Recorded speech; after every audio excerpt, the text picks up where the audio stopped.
What's up, people? So today I'm gonna be working out with Mike Yu, as you probably have seen on social media. And today I'm gonna be debunking 7 different fitness myths that you and you guys watching have probably heard and have burning questions on. So let's get into it. You ready? Let's do it.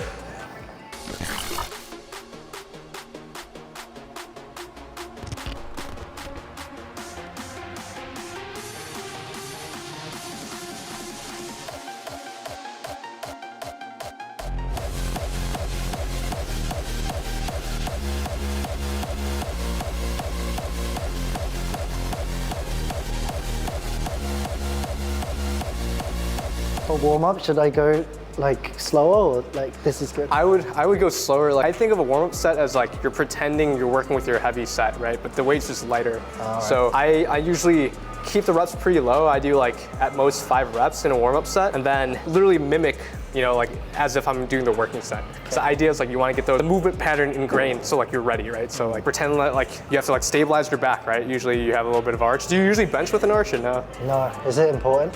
I think it's helpful because it keeps your shoulder more stable. Okay. So I can show you how to do that too. On a barbell, I would say you want to bend the bar. Yeah. But I think there's a good cue where you can shrug up. Yeah, so up, back, down. Now it's like your chest is kind of like puffed out, right? Yeah. This is the position you should be in when you're benching.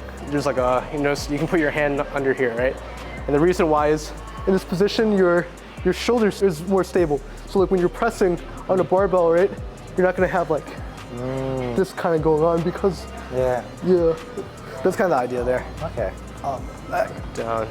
Yeah, it's kind of hard to keep it, but yeah, there you go. Yeah, how's that feel? Yeah, it feels different. You feel more in your chest, right? Yeah. Definitely more, yeah. I feel more stronger actually. Yeah. With the dumbbells, you don't technically have to keep them facing each other. The beauty of using dumbbells is you don't have to be dynamic either, but you can be a little bit, right? All right. And then if the direction of the dumbbell kind of follows your elbow, usually it feels more comfortable. How does that feel? Yeah, it's good. Does it feel more ergonomic? Yeah, it feels better. Yeah, that's good. There you go. All right, warming up continues. Yeah, it's hard to like keep the up back down when you're coming down. So it's like, I just do it as a cue, and then while I'm sitting down, I kind of like get that arch back. And yeah, instead of keeping them faced here, I let them naturally turn in a little bit.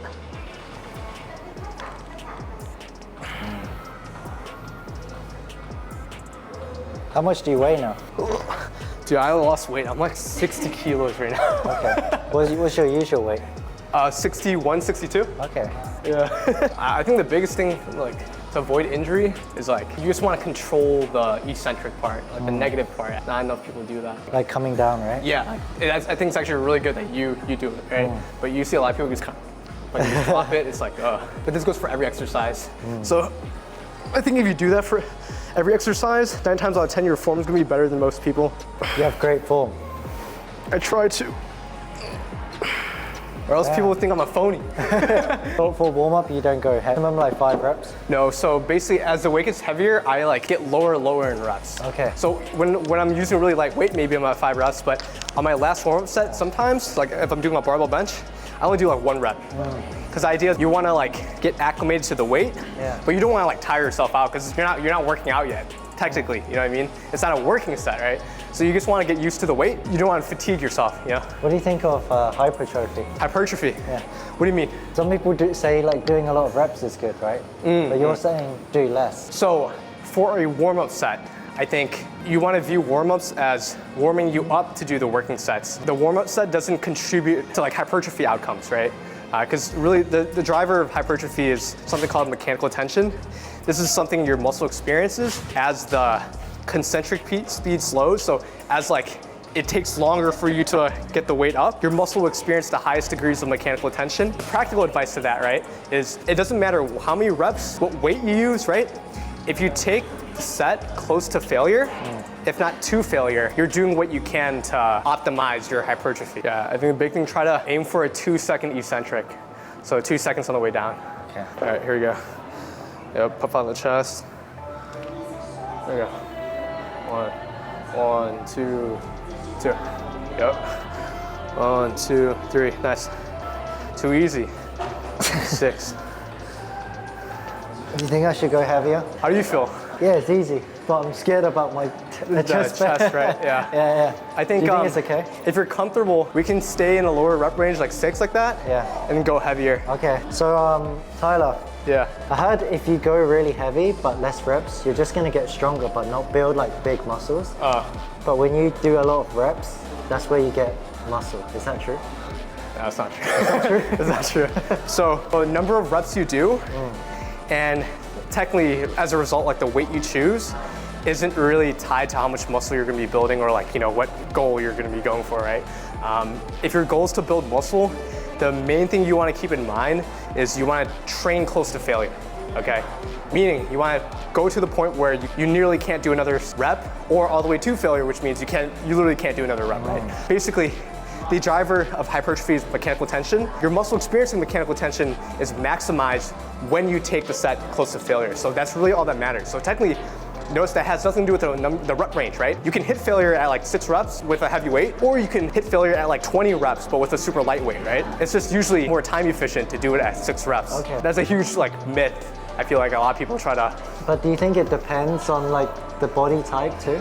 So some people work better with high reps and some people work better with lower reps? So, no, I think there is a like general range that is universal for most, and it's like the common 6 to 12 reps, right? Okay. The reason why you hear this is when you go too high in a rep range, cardiovascular fatigue becomes a limiting factor. So imagine doing like a set of 20 of squats, right? It's like you're gonna be more like cardiovascularly tired than your quads are actually muscularly, you know, fatigued, right? That's why it's better to be lower than, let's say, like 20.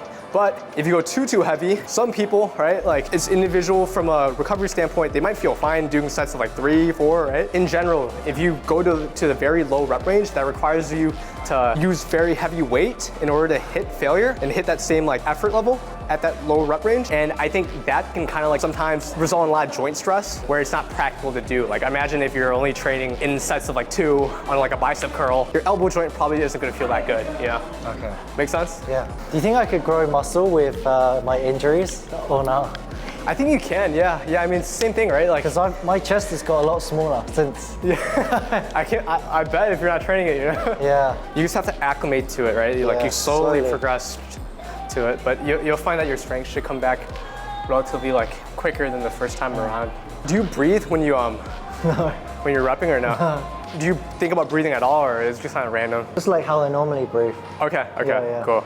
Should I? I think it is good to have like a normal breathing pattern during your set, and Like I usually, should be conscious about it?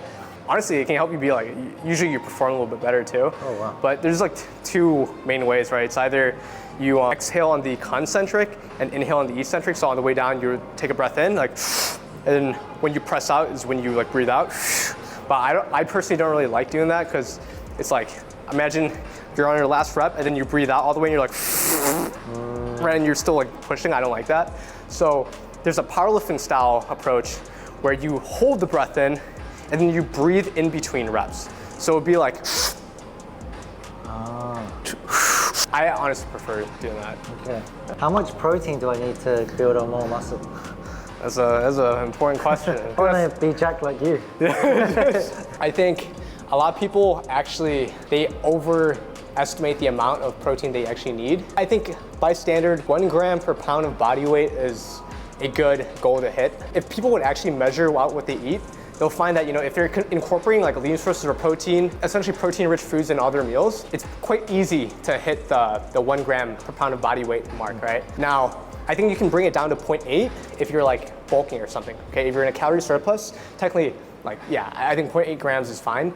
But I think it's important to for sure hit 1 gram per pound of body weight if you're trying to maximize muscle growth when you're like dieting or something. So let's say there's a thing called a body recount where it's like, let's say someone who's normally more overweight, when they're losing weight, they can actually build muscle along the way. If they're newer to lifting, there's like certain variables. But in that circumstance, it makes sense to try to up the protein intake closer to that 1 gram mark because they're in the calorie deficit. Their diet is saying this is not a good environment to build muscle, so you want to maximize the potential by making sure the protein's at least covered. So I'm 70 kilos. Yeah. So I should eat 150, 160 grams. 154. That's like a good goal to aim, but Wow, do that's a lot of protein. Well, in Thailand. The meals in Thailand. Yeah. But I think like muyang. Well, yeah. What protein shakes? Should I have like 3 of them a day? Nah. It's not good for you? I think I would cap those to like 1 per day. Okay. Just because usually they're more processed, right? They have it's not healthy? It depends on what you mean by healthy, right? Like when people say from a macro perspective, that means from like if I'm only looking at the calories, protein, carbs, and fats, it's good, right? Because obviously it's a protein shake. But I think some of them have like artificial sweeteners where it's like, yeah, if you're consuming 1 per day, it's fine. But like 3, some people might get like the stomach discomfort and stuff. I just wouldn't recommend it. Okay.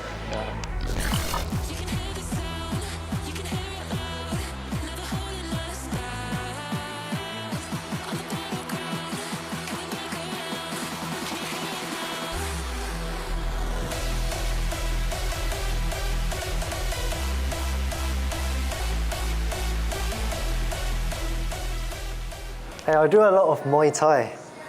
Maybe 3-4 times a week. Oh shit, yeah. Do you think that kills my muscle gains? So I would constitute Muay Thai as like cardio, right? And it's basically like the question like, oh, is cardio killing your gains? And directly no. It can indirectly if it's like impacting your ability to train as hard. So let's say if you're doing Muay Thai and it kind of fatigues your shoulder, that means you probably don't want to do like a Muay Thai workout the day before, like if you're hitting shoulders or something, because then they can kind of impact the quality of the workout next day. That's the first way it can potentially indirectly like impact your gains. So just watch out for that. And then the second thing to watch out for, if Muay Thai puts you in a caloric deficit because you're expending a lot of energy, you need to make sure that you're eating like enough food to help you like get back to the calorie amount, right? So like the reason why people say, oh, is like any sort of sport activity killing my gains is because the activity requires a lot of energy. It results in them like using up a lot of energy and burning a lot of calories that they don't like account for. So then it's like they have a hard time gaining weight or whatever goal they're trying to get, right? So as long as like you're eating more, then there's not an issue. Okay. That makes sense, right? Yeah. Just eat more. Essentially, yeah. If you feel in your chest, something you can try is don't get to the point where you're poking your head through here, right? So like if you're going down here, and then when you come up here, you have your head come back through here, right? You want to kind of stay a little bit back. Okay. I think this should kind of help you keep it more in your lats. And with gym, do you think I should be going every day? Or do you think twice a week is enough? So I think twice a week should be like the minimum. But like minimum in a way that can be optimal. Ultimately, it depends on like what workout split you want to do and everything. But if you're going twice a week, you probably want to do like a full body split, unless legs doesn't really matter for you. But it's important to train legs, right? You can't neglect them. They're the biggest muscles in your body, right? So like usually it's a good area of opportunity if like you're like a lot of guys, they want to like gain weight and stuff, right? Yeah. So. I heard it's not healthy just to train your upper body. Yeah, I mean it depends on like what you define as healthy. As you get older, if you're really top heavy and like your legs are weak, it's kind of dangerous, right? That's actually a good point, yeah, because like it's crazy. From the decade in your 60s onwards, like the rate at which you lose muscle is like it exponentially increases, right? So I do think it's important to train your legs because like obviously legs is involved with a lot of like day-to-day functions, like getting up, bending over, coming back up, like stuff like this. So if you want to stay like a healthy, live a fruitful life, then yeah, in my opinion, like you definitely want to be like training legs. How often do you train legs? It's funny, dude. Originally I got into working out because of track and field. At that time, I was training legs every other day. Wow. So I wanted to get faster Like squatting a lot? Yeah, squatting was like my favorite exercise. And then once I got to college, I stopped running track. There's no need for me to be training this much, right? Also, I started kind of feeling pain in my lower back. It was just like a lot of fatigue. So I decreased this twice per week. And then now, currently, I'm doing once per week because I'm like traveling so much and stuff. My legs used to be an overpowering muscle group. Now, holy shit. Yeah, you can't really tell anymore. Damn. You have a sleeper build. I do, bro. Do you ever make those TikToks? Like you're wearing a baggy t-shirt and then you take Of course not.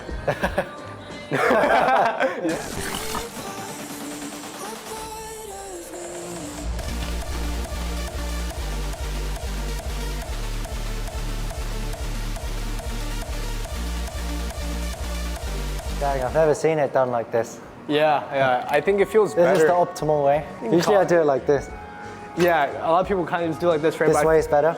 I personally think so, not because like inherently when you're doing something like this, it does something different or anything, but it's more like, I feel like when you're using the rope, it's so easy to cheat. And it's hard to like fully extend, right? Because usually you're kind of just in front of you, right? And again, you're like promoting more like yourself to kind of cheat and put your chest into it, but this kind of like forces you to not cheat at all because your arm's to your side, right? And what you do is like you line this cable up through your arm. So good thing we have a mirror, and it's much harder to cheat, right? It's like you can't really like this is fucking weird to do, right? So I don't know, it feels more intuitive. Tyler, what's the optimal set range I should go for? Like number of working sets? Yep. So that depends.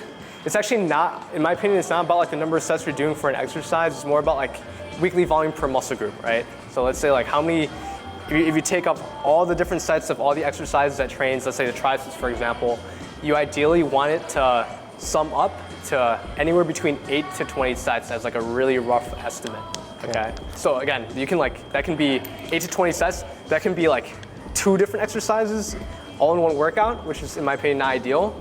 Or it can be like, let's say 4 different exercises split across a week. That's probably how I would do it. Yeah, so it's not about like how many sets you're doing per exercise, in my opinion, it's just like about the weekly volume. Here, try bringing your arm all the way down, like straighten your elbow all the way. Yeah. And then curl. Yep. Nice. The arm's definitely a strong suit. And what I like to do is like if I feel like I'm trying to lean back, I just squeeze my glutes. Okay. Kind of helps. Yo, I kind of fell out of loving gym like these past 3 years. Really? I want to get back into it. Yeah. I want to be like looking jacked. Not actually, not jacked, but just like very athletic. Yeah. Someone that can take good care of their body. You know? 100%, yeah. And it's really good for you. I'm really into like longevity, and like muscle is so important. Yeah, I agree. I'm like, even for me, I'm trying to like get my parents to work out and stuff. Yeah, it's so important, especially when you're older too. Yeah, morning or nighttime. I don't wake up that early. I wake up at like 9 or 10. I find working out in the morning is so much easier to stick to. I like morning too. Yeah. Because at night, there's a lot of excuses. No, dude, literally, bro. Whereas morning, well, if you're free, then you just go, right? Right, And then the rest of the day, you've at least worked out. Exactly. I think I'm gonna do that one. 20, okay, cool. Are you gonna hit your set? I think that's the heaviest. Okay. Yeah, I'm cool with this. Damn. That's huge. Your biceps were a strong suit. I'm gonna take a picture for my girlfriend. Oh, hell no. Oh my gosh. That's ginormous. Yo, that is actually ginormous. Nah, bro, it's the proportions. I think actually, if you were to take a tape measure. Look. Dude, if you were to take a tape measure though, you measure your arm versus mine, I guarantee it's probably the same size or yours is bigger, circumference-wise. Are you sure? Look at your tricep. I do have strong triceps. Hey Tyler, so I heard soy lowers your testosterone. Do you think that's true?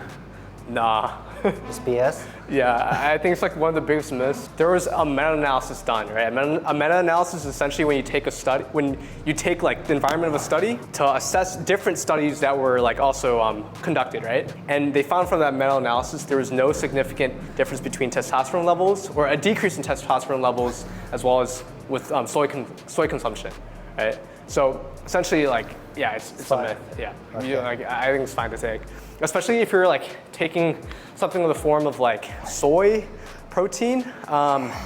There's a specific like compound in soy that was thought to be like estrogenic and decrease testosterone.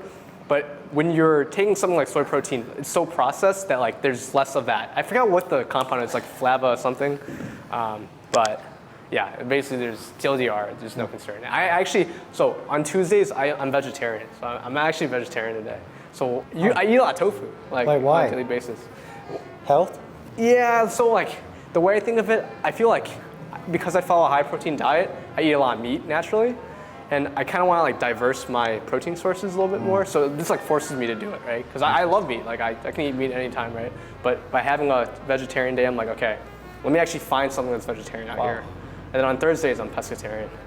That's pretty I cool. can't do a double vegetarian though. Have you felt any health benefits? Nah. Still the same? Nah, it's still the same. I actually think on my vegetarian days, I tend to get a little bit more like stomach issues, like stomach upset, just because I'm generally eating a lot more like vegetable, a lot more fiber and stuff, and that kind of causes you to bloat a little bit. Yeah, it's kind of funny. It's like a opposite result. What about with fish? I think no. Do you ever cheat on it? Sometimes, dude. So I have, but not intentionally. Like I would forget. And I swear I get like the worst luck. So maybe it's like the type person in me to be very superstitious, but I feel like if I do cheat, something bad happens. So I actually try really hard not to. And if I do cheat, I'm like, okay, I gotta make up the next day. Yeah, it's kind of funny.